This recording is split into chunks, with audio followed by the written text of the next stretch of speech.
Class 7 का ये हिंदी देखिए और 75 मिनट में आपको 40 पूर्णांक का एक क्वेश्चन सॉल्व करना है। दो सेक्शन में बटा हुआ है, सेक्शन ए और सेक्शन बी। सेक्शन ए में ऑब्जेक्टिव क्वेश्चन है और एक क्वेश्चन 2 नंबर का है और सेक्शन जो बी है, सेक्शन बी में देखिए लघु उत्तरीय प्रश्न। सेक्शन बी में एक क्वेश्चन 4 नंबर का, मतलब 5 क्वेश्चन है, 4 नंबर का 20 नंबर यहाँ हुआ और यहाँ पर है 10 क्वेश्चन है और 2 नंबर का 20 नंबर यहाँ हुआ, 40 नंबर हुआ। शुरुआत करते हैं, ठीक है।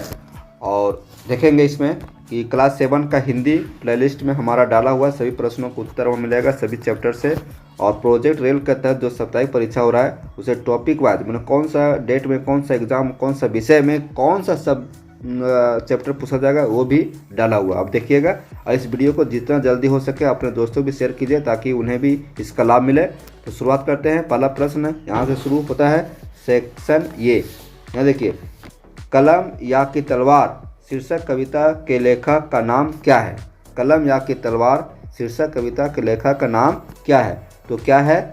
ये में ही होगा रामधारी सिंह दिनकर। आप चैप्टर देखिए, देख लीजिएगा, रामधारी सिंह दिनकर। दूसरा क्वेश्चन है, कवि ने किसको ज़्यादा महत्वपूर्ण बताया? कलम को, तलवार को, कॉपी को, किताब को? तो कलम को। कलम को कवि ने सबसे ज़्यादा महत्वपूर्ण बताया है। तीसरा क्वेश्चन, अमीर खुसरो के लेखक कौन है? तो अमीर खुसरो के लेखक कौन है? तो आपको जानकारी होना चाहिए कि अमीर खुसरो के लेखक कैलाश चंद्र भाटिया है, ठीक। चौथा प्रश्न देखिए, अक्षर की तुलना किससे की थी? अक्षर की तुलना चिंगारी से की थी, चिंगारी से। गुरु गोविंद सिंह जी का जन्म कहाँ हुआ? गुरु गोविंद सिंह जी का जन्म कहाँ हुआ? तो देखिए, पटना बिहार दिया हुआ है, झारखंड दिया हुआ है, बंगाल दिया हुआ है, दिल्ली दिया हुआ है। तो कहाँ हुआ है? बिहार में, और वो बिहार में पटना जिला में। अमीर खुसरो के पिता का नाम क्या था? तो अमीर खुसरो के पिता का नाम क्या था?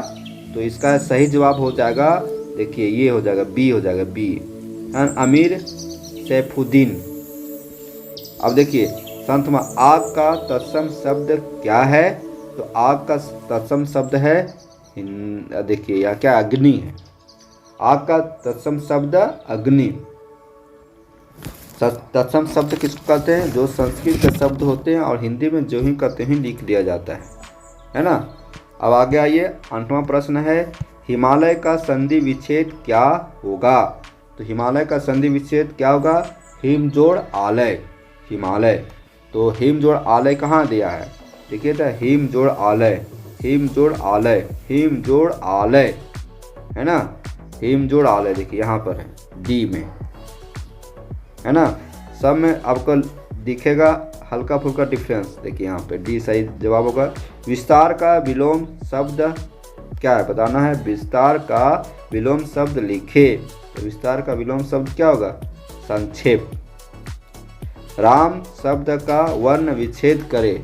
राम शब्द का वर्ण विच्छेद करना है तो राम कैसे करेंगे देखेंगे। राम शब्द का तो रम्य राम राम है ना, तो रम्य राम राम है तो इसमें क्या हो जाएगा? तो रम्य रा मतलब रा अर्ध रा प्लस अम्य या, तो ये हुआ राम।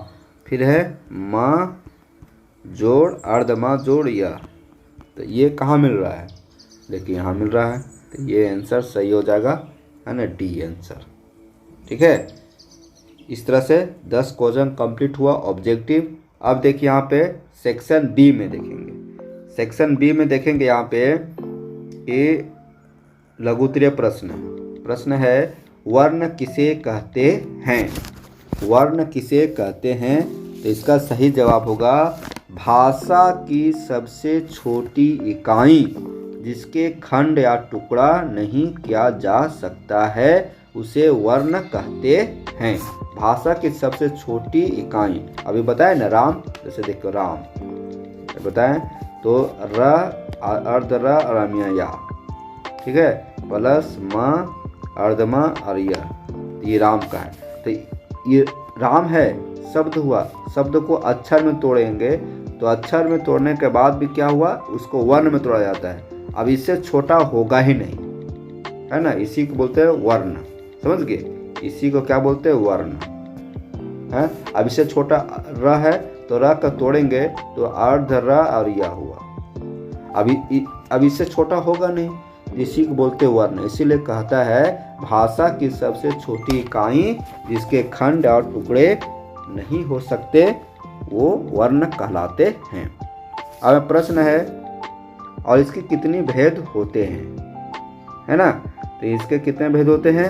वर्ण के 2 भेद होते हैं, स्वर वर्ण और व्यंजन वर्ण। वर्ण के कितने भेद होते हैं? 2 भेद होते हैं, स्वर वर्ण और व्यंजन वर्ण। 12 क्वेश्चन देखिए। खुसरो के गुरु कौन थे? तब खुसरो के गुरु कौन थे? खुसरो के गुरु का नाम क्या है? तो इसका आंसर हो जाएगा 12 का, खुसरो के गुरु दिल्ली के प्रसिद्ध सूफी संत हजरत निजामुद्दीन औलिया थे। खुसरो के गुरु दिल्ली के प्रसिद्ध सूफी संत हजरत निजामुद्दीन औलिया थे। हो गया। अब आगे आइए 13 क्वेश्चन।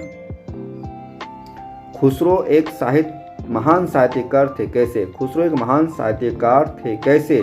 तो जवाब देंगे, खुसरो एक महान साहित्यकार थे।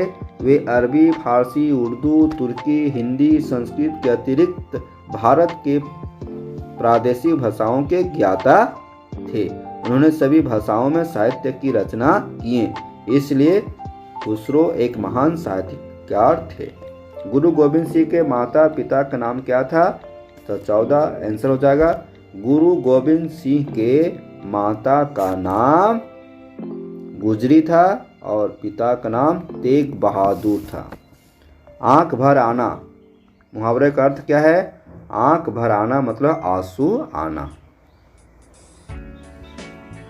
ठीक है, इस तरह से सभी प्रश्नों का उत्तर हो गया। तो विद्यार्थियों, इस तरह से हम सभी प्रश्नों को सॉल्व किए। उम्मीद करता हूं कि आपको अच्छा लगा होगा। आप हमारे चैनल को सब्सक्राइब कीजिए, लाइक कीजिए। फिर मिलते हैं ऐसे वीडियो के साथ, तब तक हमारे चैनल पर बने रहे। धन्यवाद।